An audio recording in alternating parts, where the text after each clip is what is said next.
As you know, one of my interests is in music transcription and coming up with performances, electronic reproductions of performances as opposed to MP3 or some of the other codecs like Vorbis, where you simply encode a song, but rather what I'd like to do is take something like a phase vocoder and figure out what the actual instrumentation is for a song and recreate it using MIDI. That way you can come up with something that either sounds exactly like what you hear on the radio, or come up with a version with the vocals eliminated, which is something really cool for karaoke purposes. And I'm going to right now demonstrate musical transcription. This view I can switch to an actual piano, and we'll come back to that one later. So let's just stick with the oscilloscope view, and just to prove the concept.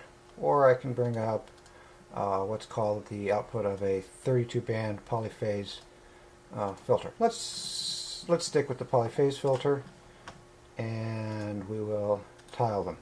Now, what I'm going to do is I'm just simply going to press play, and we should hear it momentarily. There it is coming out of the speakers. I'm going to turn it up some.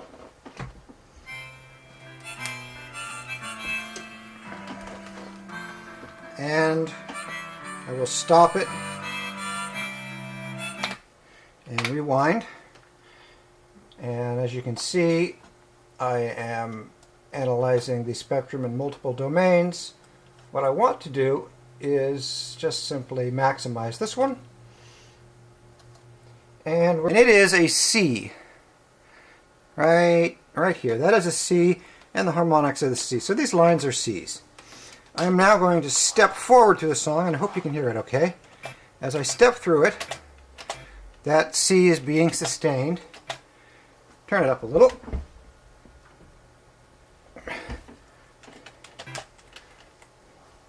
Okay, something happening up there. And now we've moved down to a B.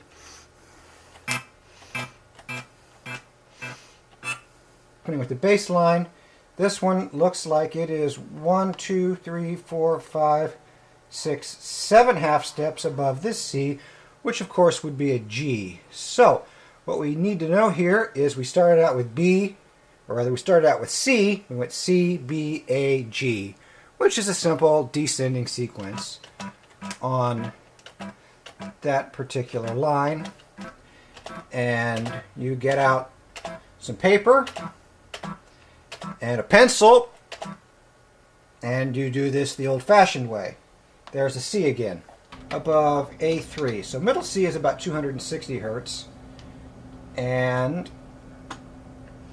I'm going to use a much more restricted version of spectrum, where I apply the bandpass filter now, because I want to eliminate some of these notes. And let me turn the piano back up. As soon as we get out of rewind, now we're basically, this is of course A0 or C, which would be C1, C2, C3, C4. I've dropped everything below A3, so I'm working between A3 and C6, and I'm going to press play now.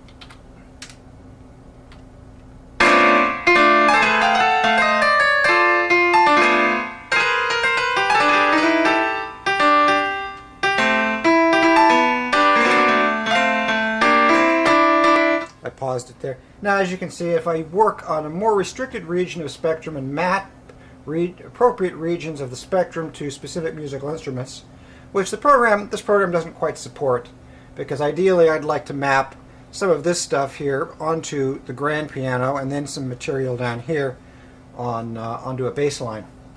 So let's try closing this window. Let's open a new window. In fact, I'm going to tile them. This program could actually sequence 2 songs at the same time, but that's kind of weird. I'm going to try a song by Berlin, and let me close out these piano mans, and we will maximize the window. I'm not going to do the transcription on this. I'm just going to quickly demonstrate the extraction of a bass line, because this one has a strong bass line which is very recognizable. And just listen carefully and note that we start out on a B here and gradually move down on the bass line. I'm going to stop it. That is a B, which you can see right here. That is a B, and the harmonics of the B on that bass line. And as I step through it, we suddenly jump down to, it looks like that is a, let's make sure we count it out accurately. That's a B. We're down here 2 half steps. What are we? Down to F sharp, I think. Now we can continue to step through the song, making note that the proper transcription, and that's what a point I want to emphasize, because there's a lot of tabs on the internet, and I've tried some of the tab sites, and a lot of tabs are just simply wrong, and it's not a substitute. Now I'm going to show you how to play it.